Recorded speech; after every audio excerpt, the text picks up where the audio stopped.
하늘의 문을 여소서 이곳을 주목하소서 주를 향한 노래가 꺼지지 않으니 하늘을 열고 보소서 이곳에 임재하소서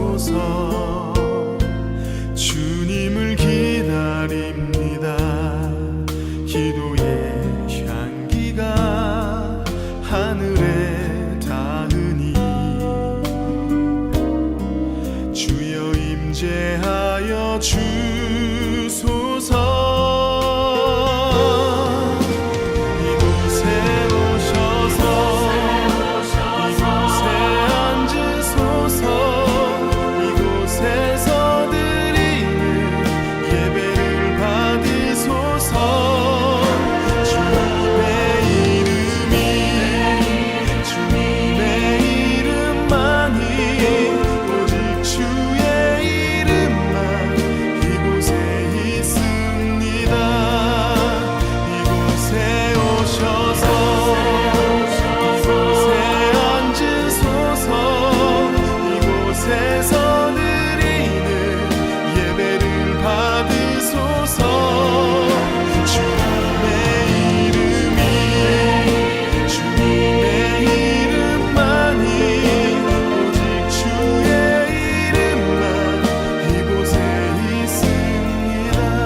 주의 이름만 이곳에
할렐루야. 오늘도 금요 찬양 기도회를 맞이하여 각 가정에서 영상으로 예배드리시는 예사랑 가족 여러분들 주님의 이름으로 환영하고 축복합니다. 다 함께 기도하시겠습니다. 하나님, 오늘도 주님의 말씀 앞에 섰습니다. 이 시간 성령으로 인쳐 주시어서 열린 귀와 열린 눈과 열린 마음으로 주님의 말씀으로 듣고 보고 깨닫게 하여 주옵소서. 오늘도 그 말씀을 우리의 마음판에 새기며 우리의 삶 가운데 실천하며 나아가는 저희들의 거룩한 삶 되게 하여 주옵소서. 예수님의 이름으로 기도드리옵나이다. 아멘. 오늘 이 시간 저희들에게 주시는 하나님의 말씀은 창세기 31장 1절로부터 13절까지의 말씀입니다. 다 함께 한 목소리로 합독하시겠습니다. 야곱이 라반의 아들들이 하는 말을 들은즉 야곱이 우리 아버지의 소유를 다 빼앗고 우리 아버지의 소유로 말미암아 이 모든 재물을 모았다 하는지라. 야곱이 라반의 안색을 본즉 자기에게 대하여 전과 같이 아니하더라. 여호와께서 야곱에게 이르시되 내 조상의 땅 내 족속에게로 돌아가라. 내가 너와 함께 있으리라 하신지라. 야곱이 사람을 보내어 라헬과 레아를 자기 양떼가 있는 들로 불러다가 그들에게 이르되 내가 그대들의 아버지의 안색을 본즉 내게 대하여 전과 같이 아니하도다. 그러할지라도 내 아버지의 하나님은 나와 함께 계셨느니라. 그대들도 알거니와 내가 힘을 다하여 그대들의 아버지를 섬겼거늘 그대들의 아버지가 나를 속여 품삯을 10번이나 변경하였느니라. 그러나 하나님이 그를 막으사 나를 해치지 못하게 하셨으며 그가 이르기를 점 있는 것이 내 싹시 되리라 하면 온 양떼가 낳은 것이 점 있는 것이요 또 얼룩무늬 있는 것이 내 싹시 되리라 하면 온 양떼가 낳은 것이 얼룩무늬 있는 것이니 하나님이 이같이 그대들의 아버지의 가축을 빼앗아 내게 주셨느니라. 그 양떼가 새끼 뵐 때에 내가 꿈에 눈을 들어보니 양떼를 탄 순양은 다 얼룩무늬 있는 것과 점 있는 것과 아롱진 것이었더라. 꿈에 하나님의 사자가 내게 말씀하시기를 야곱아 하기로 내가 대답하기를 여기 있나이다 하매 이르시되 내 눈을 들어보라. 양떼를 탄 순양은 다 얼룩무늬 있는 것, 점 있는 것과 아롱진 것이니라. 라반이 내게 행한 모든 것을 내가 보았노라. 나는 베델의 하나님이라. 내가 거기서 기둥에 기름을 붓고 거기서 내게 서원하였으니 지금 일어나 이곳을 떠나서 내 출생지로 돌아가라 하셨느니라. 아멘. 이는 하나님의 말씀입니다. 지난주 저희들은 라헬을 얻기 위하여 야곱이 라반을 위하여 14년 동안 섬기게 된 일을 함께 살펴보았습니다. 이러한 가운데 그는 4명의 아내를 통하여 11명의 아들과 1명의 딸을 얻게 되었고요. 요셉을 낳은 후 라반에게 이제 고향 땅으로 가게 해달라고 요청을 하게 되는 것을 보게 됩니다. 하지만 라반은 야곱이 자신의 집에 머물러 있는 것이 자신의 재산 증식에 도움이 되기 때문에 야곱에게 계속해서 머물러 달라고 요청하며 품삯을 정하라고 말하게 되죠. 야곱은 그동안 자신이 최선을 다하여 라반을 섬겼고 또 여호와께서 자신을 통하여 라반에게 복을 주셨음을 라반에게 말하면서 나는 언제나 내 집을 세우리이까 말하는 것을 보게 됩니다. 사실 야곱이 이렇게 말은 하고 있지만 하나님께서는 이미 당신의 계획대로 야곱의 집을 차근차근 세워나가고 계신 것을 우리는 분명히 보았습니다. 무엇보다 라반의 탐욕과 속임수를 도구로 사용하여 주셔서 야곱으로 하여금 레아를 아내로 삼게 하셔서 유다가 태어나게 하시는 것을 보게 됩니다. 여러분 아시다시피 유다의 자손 중에 누가 태어나죠? 바로 예수 그리스도이십니다. 하나님께서 야곱의 계획대로 라헬이 아닌 레아를 그의 아내로 삼게 해주심으로 야곱과 그의 자손을 통하여 세상 모든 족속이 복이 받게 될 기초를 세우셨던 것이죠. 또한 4명의 아내를 통하여 11명의 아들을 주셔서 앞으로 태어나게 될 베냐민과 더불어서 이스라엘 민족을 이룰 그러한 기초를 마련해 주신 것을 보게 됩니다. 물론 야곱에게는 이 4명의 아내와 12명의 자녀를 양육할 만한 재산이 없었습니다. 하지만 하나님께서는 이 또한 다 준비를 해놓고 계셨음을 보게 되죠. 라반이 야곱에게 내가 무엇으로 내게 주랴 이렇게 질문을 하자 야곱이 이러한 대답을 합니다. 창세기 30장 31절로부터 33절 말씀인데요. 이해하기 쉽게 우리말 성경 번역본으로 보도록 하겠습니다. 다른 것은 아무것도 필요 없습니다. 다만 외삼촌께서 이것만 해주신다면 제가 계속 외삼촌의 양들을 치고 돌보겠습니다.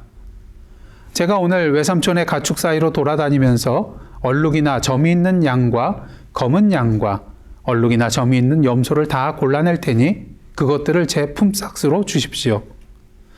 나중에 외삼촌께서 제게 품삯으로 주신 것들을 조사하실 때 제가 얼마나 정직했는지 드러날 것입니다. 얼룩이나 점이 없는 염소나 검지 않은 양이 있다면 다 제가 훔친 것이 될 것입니다. 이에 라반은 그렇게 하겠나라고 흔쾌히 승낙을 하게 됩니다. 욕심 많은 라반에게 있어서 이는 만족할 만한 흥정이었기 때문인 것이죠. 보통 고대 근동의 염소는 검거나 진한 갈색입니다. 그리고 양은 하얗기 때문에 얼룩이나 점이 있는 양이나 염소, 그리고 검은 양이 나올 가능성은 그다지 높지 않았던 것입니다. 라반에게 있어서 야곱에게 정상적인 품삯을 주는 것보다 훨씬 이득이 되는 그런 장사였던 것이죠. 그런데 그럼에도 불구하고 인간의 욕심은 끝이 없는 것 같습니다. 창세기 30장 35절 36절 말씀입니다. 그날에 그가 순염소 중 얼룩무늬 있는 것과 점 있는 것을 가리고 암염소 중 흰 바탕에 아롱진 것과 점 있는 것을 가리고 양 중에 검은 것들을 가려 자기 아들들의 손에 맡기고 자기와 야곱의 사이를 사흘길이 뜨게 하였고 야곱은 라반의 남은 양떼를 치니라. 앞선 계약대로라면 이렇게 얼룩지고 또 점이 있는 것들은 누구에게 줘야 됩니까? 야곱에게 줘야 됩니다. 하지만 라반이 어떻게 합니까? 그것들을 가려서 자신의 아들들의 손에 맡기는 것을 보게 됩니다. 계약 위반인 것이죠. 뿐만 아니라 자신과 야곱의 사이를 사흘길이 뜨게 합니다. 이는 야곱이 자신의 얼룩진 가축을 라반의 가축과 교배시켜서 얼룩진 것이 나오게 할까봐 우려를 한 것이기 때문인 것이죠. 참으로 치밀하고 교활한 라반의 모습인 것입니다. 하지만 야곱에게도 계획이 있었습니다. 물론 말도 안 되는 계획이었기는 하지만요. 야곱은 버드나무와 살구나무와 신풍나무의 푸른 가지를 가져다가 껍질을 벗겨서 흰 무늬를 내게 됩니다. 그리고 그 가지를 물 먹이는 구유에 세워놓아서 양떼가 와서 그것을 보면서 물을 마시게 했습니다. 그가 이렇게 한 이유는요, 양들이 그곳에서 교미를 하게 될 때에 이 나뭇가지의 흰 무늬를 보고 얼룩이나 점이 있는 새끼를 낳게 하기 위함이었던 것입니다. 여러분, 상식적으로 말이 되는 얘기입니까? 만약 이 방법대로 된다면 아들을 낳고 싶으면 어떻게 하면 될까요? 남자의 성기 모양을 하고 있는 고추를 사방에 다 걸어놓고 계속 보게 하면 아들을 낳게 되는 것이죠. 또한 잘생기고 예쁜 자녀를 낳고 싶으면 어떻게 하면 됩니까? 잘생기고 예쁜 영화배우의 그런 사진들을 곳곳에 걸어놓아 붙여놓으면 되는 것입니다. 한마디로 말도 안 되는 방법인 것이죠. 그런데 놀랍게도 이러한 야곱의 방법이 통했습니다. 흰무늬의 가지를 둔 곳에서 교미를 한 양들이 새끼를 낳게 되었는데요. 점이 있거나 얼룩진 그러한 새끼 양을 낳게 되었던 것입니다. 그리고 이에 더하여 야곱이 한 가지 수를 더 쓰는데요. 양떼 가운데 튼튼한 것들이 교미할 때만 그 나뭇가지를 세워놓고 약한 양들이 교미할 때에는 이 나뭇가지를 세워놓지 않았다는 것입니다. 그 결과 튼튼한 양들은 다 야곱의 것이 되고요. 연약한 양들은 다 라반의 것이 되었던 것입니다. 여러분, 어떻게 이러한 방법이 효과가 있었을까? 여기에 대해서는 조금 이따가 다시 한번 설명을 드리도록 하겠습니다. 어찌되었든 이렇게 하여서 야곱은 큰 부자가 되었습니다. 그러게 창세기 30장 마지막 절인 43절을 보시면 이 이야기를 이렇게 마무리 짓고 있습니다. 이에 그 사람, 바로 야곱이죠. 그 사람이 매우 번창하여 양떼와 노비와 낙타와 나귀가 많았더라. 보통 동화책들을 보면은 이야기가 여기에서 끝나게 되어 있습니다. 왜냐하면 해피엔딩이잖아요. 하지만 야곱의 이야기는 여기서 끝나지 않고 다음 장인 31장으로 넘어가게 되는데요. 야곱이 새로운 갈등의 국면을 맞이하게 되는 것을 보게 됩니다. 이렇게 야곱의 재산이 불어나자 이를 못마땅하게 여긴 자들이 있었는데요. 바로 라반의 아들들이었습니다. 이 아들들은 아무런 근거 없이 야곱이 자신의 아버지의 소유를 빼앗아서 재물을 모았다, 이런 말을 하게 되는데요. 이 소리를 야곱이 듣게 되었습니다. 또한 야곱이 라반의 안색을 보자 자신을 대하는 것이 전과 같지 않다는 것을 느끼게 되었습니다. 또다시 위기의 상황입니다. 라반이 욕심을 내어서 억지를 부린다면 힘없는 야곱은 어쩔 수 없이 자신의 재산을 모두 다 뺏기게 될 수 있는 그러한 절체절명의 위기의 순간이었습니다. 야곱은 사실 도망이라도 치고 싶었을 것입니다. 하지만 이제는 혼자의 몸이 아니잖아요. 그 많은 가족과 가축을 이끌고 어떻게 도망을 하겠습니까? 근데 이러한 상황 속에서 하나님께서 야곱에게 나타나셔서 이러한 말씀을 해주십니다. 오늘 본문 말씀 3절입니다. 여호와께서 야곱에게 이르시되 내 조상의 땅 내 족속에게로 돌아가라. 내가 너와 함께 있으리라 하신지라. 야곱에게는 참으로 반가운 소식입니다. 머리가 비상한, 머리가 잘 돌아가는 야곱이라 할지라도 라반을 떠나 도망갈 수 있는 방법은 없었거든요. 근데 여호와 하나님께서 자신과 함께 하실 것이라고 하면서 조상의 땅으로 돌아가라고 말씀하시는 것이었습니다. 이에 야곱은 바로 길을 떠날 준비를 하지 않고 먼저 라헬과 레아를 들로 불러내게 됩니다. 자기야 이렇게 지긋지긋한 라반의 곁을 떠나 고향 땅으로 돌아가는 것이지만 라헬과 레아에게 있어서는 아버지의 집을 떠나는 것이요 고향 땅을 떠나는 것이었기 때문입니다. 라헬과 레아에게 이 모든 일에 대하여 먼저 설명해주고 이해시키기 위한 배려였던 것이죠. 야곱의 이러한 모습은 한 집안의 가장이 어떠한 모습이어야 되는가를 우리에게 분명히 보여주고 있습니다. 가부장적인 유교 문화 속에 살고 있는 우리는 어떻습니까? 요즘은 많이 개선되었기는 하지만 아직도 가부장적인 문화 속에서 가족에 대하여 강력한 권한을 가지고 지배하고 통솔하려고 하는 그런 경향들이 있는 것을 종종 보게 되죠. 가족에 대하여 책임을 진다는 그런 긍정적인 그런 차원도 있겠지만 가족의 의견을 묻지 않은 채 자신의 생각과 뜻에 무조건 따르라고 하면서 복종을 강요하는 그런 부정적인 부분들이 너무나도 많은 것을 보게 되는 것입니다. 한마디로 무조건 나를 따르라는 것이죠. 그러다 보니 가장 큰 문제가 무엇입니까? 가족 간의 대화가 부족합니다. 우스갯소리로 경상도 남자가 일 나갔다가 집에 돌아오면 이 세 마디만 한다고 하죠. 무엇입니까? 밥 먹자. 그 다음 아이는 어떻냐는 것입니다. 그 다음에 마지막은 자자. 이 세 마디만 한다는 것이죠. 한마디로 무뚝뚝하며 또 대화할 줄 모르며 웃음도 없는 경상도 남자를 빗대어서 풍자하고 있는 것입니다. 근데 여기서 첫 번째, 세 번째 말을 보시면 어떻습니까? 상대방이 밥을 먹고 싶은지, 지금 자고 싶은지 뜻을 묻지도 않고 자기 생각과 뜻만 말하고 있습니다. 물론 누군가는 이러한 말을 할 수 있습니다. 하나님도 그렇게 하지 않냐고요. 물론 하나님께서 그러하실 때도 있습니다. 하지만 오늘 야곱에게 나타나신 하나님의 말씀을 자세히 보시면 그렇지 않은 것을 보게 되죠. 3절 말씀 다시 한번 보겠습니다. 여호와께서 야곱에게 이르시되 내 조상의 땅 내 족속에게로 돌아가라. 내가 너와 함께 있으리라 하신지라. 예, 그렇습니다. 분명히 하나님께서는 야곱에게 명령하고 계십니다. 하지만 이 짧은 구절 속에서 하나님께서 충분하게 야곱이 이해할 수 있도록 설명해 주고 계심을 또한 볼 수가 있는 것입니다. 첫째로 내 조상의 땅 내 족속에게로 돌아가라고 말씀하십니다. 왜요? 그곳이 바로 하나님께서 아브라함과 이삭과 야곱에게 약속하신 땅이기 때문입니다. 그 다음 둘째로 내가 너와 함께 있으리라 약속해 주십니다. 무작정 가라는 것이 아닙니다. 여호와 하나님께서 그 모든 여정 가운데 함께하여 주시고 보호해 주시겠다는 그러한 약속의 말씀이신 것이죠. 우리는 이런 두 가지의 말씀을 통하여 창세기 28장의 한 사건을 머릿속에 떠올리게 됩니다. 어떠한 사건인가요? 예, 그렇습니다. 바로 베델의 사건입니다. 형 에서를 피하여 두려운 가운데 외삼촌 라반의 집으로 향하고 있는 그 야곱. 이 야곱에게 하나님께서 꿈에 나타나셔서 이러한 말씀을 하셨죠. 창세기 28장 13절로부터 15절까지의 말씀입니다.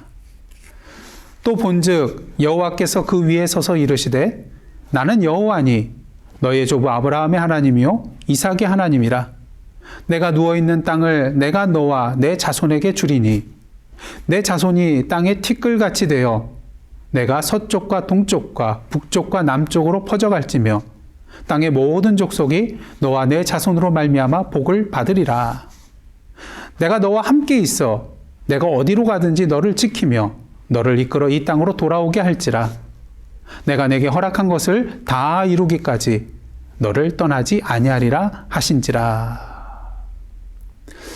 이 내용들을 보시면은 여호와께서 오늘 본문 3절 말씀을 통하여 야곱에게 내 조상의 땅, 내 족속에게로 돌아가라. 내가 너와 함께 있으리라. 이란 말씀을 하신 것이 100% 아니 200% 이해가 되실 것입니다. 베델에서 만난 하나님께서 이미 약속해 주셨던 동일한 내용이거든요. 그러기에 야곱은 하나님께서 자신에게 이렇게 잘 이해가 될 수 있도록 말씀해 주신 것과 같이 자신의 아내들에게도 이 모든 내용을 자세히 설명해 주는 것을 보게 됩니다. 야곱은 먼저 라반에 대하여 이야기를 시작합니다. 외삼촌 라반의 안색을 보니 자신을 대하는 것이 전과 같지 않다는 것입니다. 라헬과 레아가 알고 있듯이 자신은 온 힘을 다하여서 라반을 섬겼지만 라반이 자신을 10번이나 품삯을 속여 변경했다고 말합니다. 다시 말해 라반의 안색이 변하게 된 원인이 자신에게 있는 것이 아니라는 것을 설명해주고 있는 것이죠. 중요한 것은 이렇게 라반이 야곱을 대하는 것이 달라지고 야곱을 속여 품삯을 변경하여서 야곱의 노동력을 착취하려고 하였지만 어떻게 되었습니까? 오늘 본문 5절과 7절 말씀입니다. 그들에게 이르되 내가 그대들의 아버지의 안색을 본즉 내게 대하여 전과 같지 아니하도다. 그러할지라도 내 아버지의 하나님은 나와 함께 계셨느니라. 그대들의 아버지가 나를 속여 품삯을 10번이나 변경하였느니라. 그러나 하나님이 그를 막으사 나를 해치지 못하게 하셨으며 그러할지라도 내 아버지의 하나님은 나와 함께 계셨다고 말합니다. 그러나 하나님께서 라반을 막아 자신을 해치지 못하게 하셨다고 말하고 있습니다. 어떻게요? 8절과 9절 말씀입니다. 그가 이르기를 점 있는 것이 내 삭시 되리라 하면 온 양떼가 낳은 것이 점 있는 것이요 또 얼룩무늬 있는 것이 내 삭시 되리라 하면 온 양떼가 낳은 것이 얼룩무늬 있는 것이니 하나님이 이같이 그대들의 아버지의 가축을 빼앗아 내게 주셨느니라. 이게 무슨 말입니까? 점 있는 것과 얼룩진 것 원래 야곱의 것이잖아요. 어떻게 된 것일까요? 예, 그렇습니다. 라반이 처음에 맺었던 계약의 내용을 바꿨다는 것이죠. 야곱이 말한 것처럼 라반이 야곱을 속여서 10번이나 품삯을 변경했던 것이죠. 라반이 야곱의 그런 양떼를 보니까 얼룩무늬가 많아 보입니다. 그래서 점 있는 것이 내 품삯이 될 것이다. 이렇게 하면서 계약을 바꿨습니다. 그러자 어떤 일이 벌어집니까? 이제는 점 있는 것만이 생겨납니다. 그러기에 라반이 이제는 얼룩무늬 있는 것이 네 삭시 되리라 이렇게 말하죠. 하지만 그때 어떻게 됩니까? 이제는 얼룩무늬 있는 것만 태어나게 됩니다. 중요한 사실은 누가 이렇게 해주셨다고요? 9절 말씀처럼 하나님이 이같이 해주셨다는 것입니다. 좀 이상하지 않나요? 앞에서 이야기를 함께 나눌 때에는 야곱이 흰 무늬 있는 나뭇가지를 놓아서 그것을 본 양들이 얼룩무늬와 점 있는 새끼를 낳게 되었다고 얘기를 했거든요. 물론 야곱이 인간적인 생각으로 이러한 미신적인 행위를 한 것은 사실입니다. 하지만 오늘 본문 말씀을 보시면 결국 양들이 얼룩무늬와 점 있는 새끼를 낳게 된 것은 이 미신적인 야곱의 행위 때문에 그렇게 된 것이 아니라 하나님의 섭리였다는 것을 우리는 분명히 보게 되는 것입니다. 앞에서는 나오지 않지만 야곱이 라헬과 레아에게 말하는 내용 가운데 하나님의 사자를 꿈에서 만난 이야기하고 있는 것을 보게 됩니다. 오늘 보면 11절과 12절입니다. 꿈에 하나님의 사자가 내게 말씀하시기를 야곱아 하기로 내가 대답하기를 여기 있나이다 하매 이르시되 내 눈을 들어보라. 양떼를 탄 순양은 다 얼룩무늬 있는 것, 점 있는 것과 아롱진 것이니라. 라반이 내게 행한 모든 것을 내가 보았노라. 무엇을 의미하나요? 얼룩무늬와 점 있는 양들이 태어나게 된 것은 결국 야곱의 미신적인 행위, 그의 모략에 의한 것이 아니라 여호와 하나님께서 행하신 것이라는 것입니다. 왜요? 13절 말씀입니다. 나는 베델의 하나님이라. 내가 거기서 기둥에 기름을 붓고 거기서 내게 서원하였으니 지금 일어나 이곳을 떠나서 내 출생지로 돌아가라 하셨느니라. 바로 야곱의 하나님은 베델의 하나님이시기 때문입니다. 그렇다면 베델의 하나님은 어떤 하나님이신가요? 야곱에게 땅과 자손의 복을 약속해 주시고 야곱과 함께 있어 그가 어디로 가든지 지켜주시고 약속의 땅으로 돌아오도록 이끌어 주시고 약속하신 그 모든 것들을 다 이루기까지 그를 떠나지 않으시겠다고 약속하신 하나님입니다. 우린 여기에서 그동안 야곱에 대하여 품었던 의구심들, 이것들이 해소되는 것을 보게 됩니다. 사실 하나님께서 베델에서 야곱에게 꿈에 나타나셔 말씀해 주시고 라반의 집에 이르는 그런 험난한 여정 가운데서도 함께하여 주시고 보호해 주셨음에도 불구하고 야곱은 하나님께 찬양하지 않고 경배하지 않고 감사하지 않습니다. 특히 하나님의 생각과 뜻에 대하여 계획에 대하여 묻거나 기도하지 않고 오히려 인간적인 생각에 라헬의 외모만 보고 그녀를 사랑하여서 그녀를 아내로 삼고자 한 그의 모습입니다. 레아의 아들 유다의 자손을 통하여 예수께서 나시도록 계획하신 하나님의 뜻과는 전혀 다른 길을 걸어갔던 것이죠. 라반과 계약을 맺은 후 어떻습니까? 하나님의 도우심을 구하지 않고 세상적이고 미신적인 방법을 통하여 자신의 양떼를 늘리고자 했던 그의 모습입니다. 한마디로 여호와 하나님을 믿는 야곱이라고 생각할 수 없는 그러한 모습인 것이죠. 하지만 그럼에도 불구하고 하나님께서는 이러한 야곱의 손을 놓지 않으시고 그를 라반의 손에서 지켜주시고 자손의 복과 물질적인 복을 허락하시는 것을 보게 됩니다. 그 이유가 무엇일까요? 그 이유는 오직 하나, 여호와 하나님은 베델의 하나님이시기 때문입니다. 야곱을 사랑하셔서 그와 만나주시고 그의 조부 아브라함과 아버지 이삭에게 약속하신 그것을 그대로 야곱에게도 약속해주고 계십니다. 그리고 그 모든 것을 이루기까지 그를 떠나지 않고 함께 하시겠다고 약속하신 그 하나님, 그 베델의 하나님이 바로 야곱의 하나님이셨기 때문인 것이죠. 사랑하는 성도 여러분, 만약 하나님께서 철저하게 우리의 믿음의 분량과 또한 우리의 행위를 기준으로 우리를 대하신다면 어떻겠습니까? 이미 우리는 하나님으로부터 버림받았거나 아니면 하나님의 저주를 받아 재앙 가운데 눈물을 흘리며 탄식하며 지내고 있을 것입니다. 이 자리에 나와 이렇게 예배드릴 수도 없겠죠. 그럼에도 불구하고 오늘 이 시간 우리가 이 자리에 나와 하나님 앞에 예배하며 말씀과 찬양과 기도 가운데 은혜를 누릴 수 있게 된 이유는 무엇이겠습니까? 견디기 힘든 인생길을 걸어가고는 있지만 오늘도 하나님의 도우심과 동행의 기쁨을 누리며 살아갈 수 있는 이유는 도대체 무엇입니까? 우리의 힘과 능력과 지혜로는 도저히 해결할 수 없는 동서남북으로 우겨쌈을 당한 것과 같은 그러한 절체절명의 위기의 순간에서도 하나님의 지혜와 능력을 통하여서 위기를 벗어날 수 있는 이유는 무엇입니까? 바로 우리가 믿는 여호와 하나님이 베델의 하나님이시기 때문인 것입니다.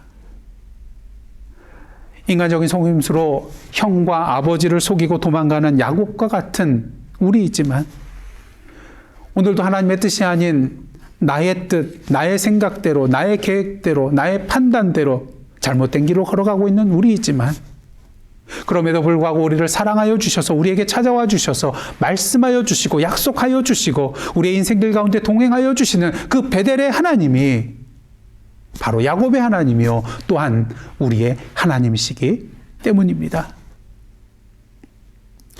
여러분, 사랑하는 자녀가 거짓말 한 번 했다고 그 자녀에게 등 돌리는 부모가 있겠습니까?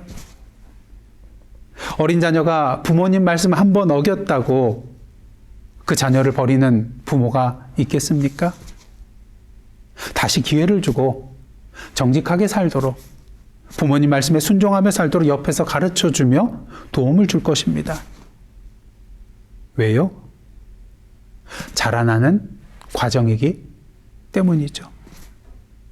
거짓말 한번 한 그 순간이, 한번 부모님께 불순종한 그 순간이 그 아이의 인생의 전체가 아니기 때문인 것입니다. 그러게 오늘도 우리가 여호와 하나님을 향하여서 아바 아버지라고 부르며 그 사랑과 돌보심과 동행하여 주심을 맛보고 누릴 수 있는 것은 한마디로 하나님의 은혜인 것이죠. 야곱이 그 은혜를 누렸고요. 그리고 오늘 이 시간 저와 여러분이 그 은혜를 누리고 있는 것입니다. 그렇다면 이러한 베델의 하나님의 은혜를 누리는 자로서 우리는 어떤 길로 나가야 하겠습니까? 그게 두 가지인데요. 13절 말씀 다시 한번 보겠습니다.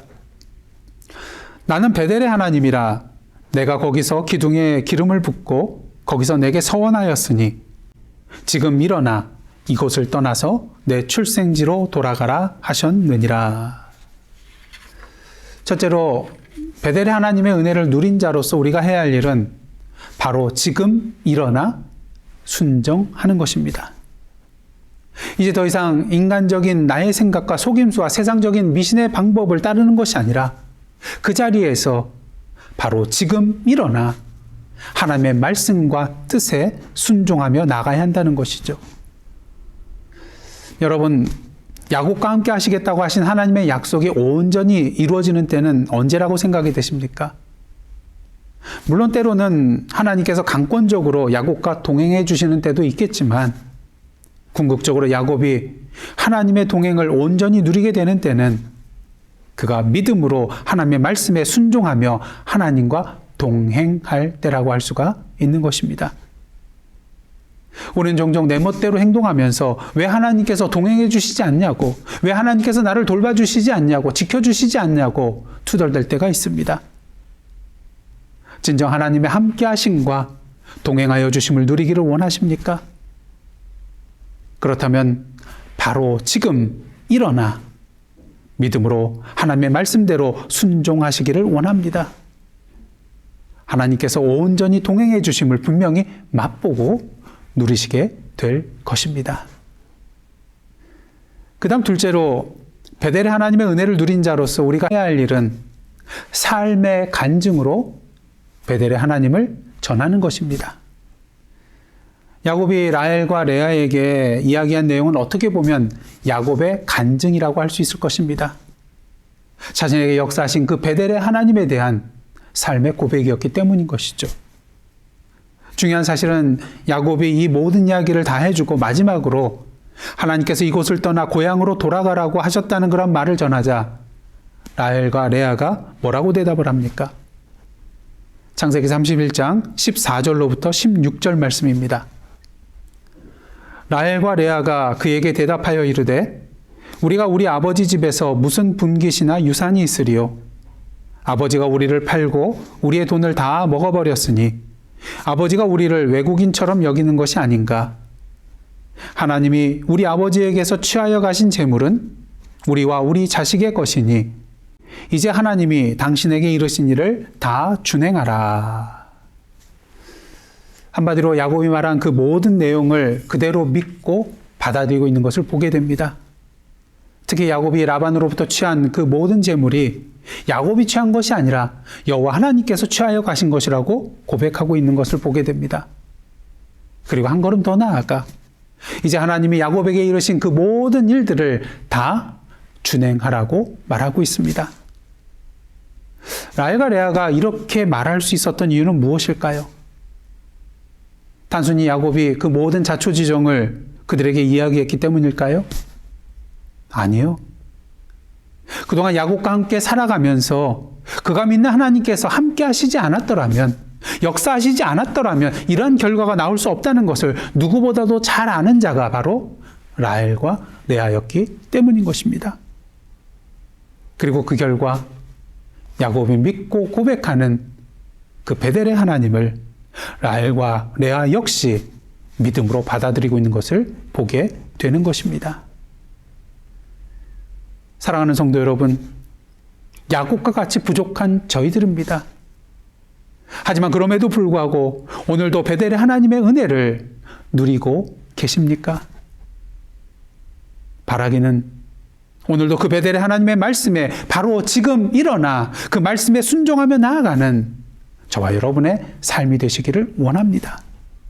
그리고 한 걸음 더 나아가 이렇게 우리와 함께하고 계시는 그 베델의 하나님을 우리의 삶을 통하여 세상에 증거함으로 오늘의 라헬과 레아의 입술에서 하나님의 역사를 믿음으로 고백하는 놀라운 하나님의 구원의 역사가 일어나기를 주님의 이름으로 축원합니다.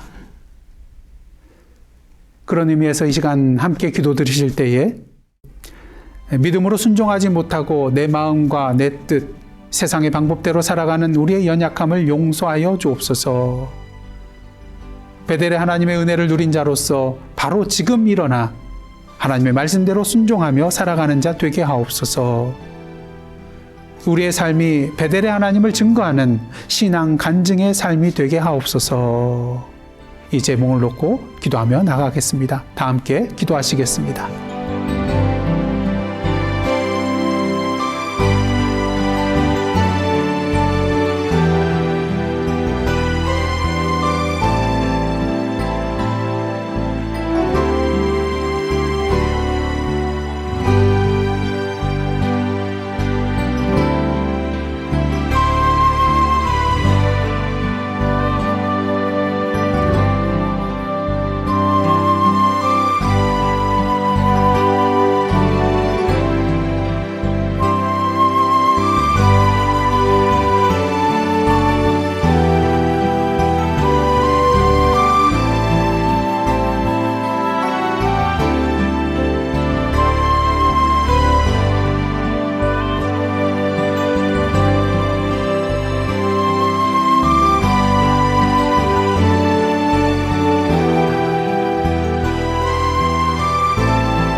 다시 한번 기도하며 나가실 때에 2021년 새해에는 다시 복음 앞에 서는 자 되게 하옵소서. 새롭게 출발하는 바이든 정부가 하나님의 다스림의 도구로 쓰임받을 수 있도록, 또 코로나 확진자와 사망자의 수가 줄어들며 백신이 신속하고 충분하게 공급이 될 수 있도록, 코로나로 인하여 경제적인 어려움을 당하는 사람들에게 회복의 길이 열릴 수 있도록, 멕시코 선교 현장을 비롯한 세계 선교 현장을 위하여 특히 한성우 선교사님 그리고 이진우, 박유정 선교사님의 치료와 회복을 위하여, 또 환우들을 위하여 우리 권근승 권사님, 김영숙 성도님, 윤교 집사님, 캐티김 집사님, 그리고 그 외에도 현재 환중에 계신 여러분들이 계시는데요, 위에서 기도해 주시기를 원합니다. 마지막으로 성도들의 생업의 현장을 위하여 기도해 주시기를 원합니다. 다 함께 기도하시겠습니다.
다 함께 기도하시겠습니다.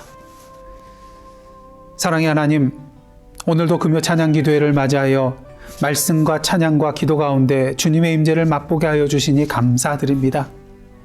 비록 야곱과도 같은 부족하고 연약한 저희들이지만 그럼에도 불구하고 저희들의 삶 가운데 찾아오셔서 저희들을 지켜주시고 함께 동행하여 주셔서 베델의 하나님을 누리게 하여 주시니 감사드립니다. 바라기는 오늘도 베델의 하나님의 말씀에 믿음으로 순종하며 우리의 삶이 신앙의 간증이 되어 오늘도 세상에 베델의 하나님의 은혜를 전하는 저희들의 거룩한 삶 되게 하여 주옵소서. 그러게 2021년 새해에는 다시 복음 앞에 서는 교회가 되기를 원합니다. 다시 말씀 앞에 서며 다시 예배자로 서며 다시 사명자로 서는 저희들의 삶, 그리고 주님의 몸된 교회 되게 하여 주옵소서. 이 세상을 위하여 기도합니다. 오늘도 우리의 거짓과 탐욕과 제약으로 인하여 전쟁과 테러와 불의와 불평등과 착취 속에 고통받고 있는 자들이 있습니다. 가난과 굶주림과 질병과 자연재해로 말미암아 신음하는 자들이 있습니다. 주님을 모른 채 영적으로 죽어가는 자들이 있습니다. 오늘도 이 땅에 주님의 몸된 교회와 성도들이 주님의 손과 발이 되어 그들을 위해 기도하며 그들에게 찾아가 따스한 주님의 사랑의 손길을 내밀며 주님의 생명의 말씀을 전할 때에 어둠의 땅이 빛의 땅으로, 절망의 땅이 기쁨의 땅으로, 죽음의 땅이 생명의 땅으로 변케 하여 주옵소서. 오늘도 여러 가지 기도 제목을 가지고 주님 앞에 믿음으로 기도하였습니다. 성령으로 임하여 주시사 친히 다스려 주시고 상한 심령을 어루만져 주옵소서. 참된 지혜를 허락하여 주옵소서. 육신적으로, 정신적으로, 영적으로, 재정적으로 어려움에 처한 모든 분들 그 어려움에서 벗어나게 하여 주옵소서. 세상이 줄 수 없는 주님의 참된 평안을 맛보게 하여 주옵소서. 우리의 모든 삶의 현장이 베델의 하나님께서 함께 하시는 하나님의 집이 되게 하여 주옵소서. 이 모든 말씀 예수님의 이름으로 기도드리오며 이제는 우리 구주 예수 그리스도의 은혜와 하나님 아버지의 크신 사랑과 성령님의 감동감화 교제케 하시는 역사가 오늘도 베델의 하나님의 은혜를 누리는 자로서 하나님의 말씀에 순종하며 우리의 삶을 통하여 베델의 하나님을 증거하기로 결단하며 나아가는 하나님의 백성들과 그 삶의 터전 위에 나라와 민족과 이 미국 땅과 선교지와 온 세계 위에 이제로부터 영원토록 함께 계시옵기를 간절히 축원하옵나이다. 아멘.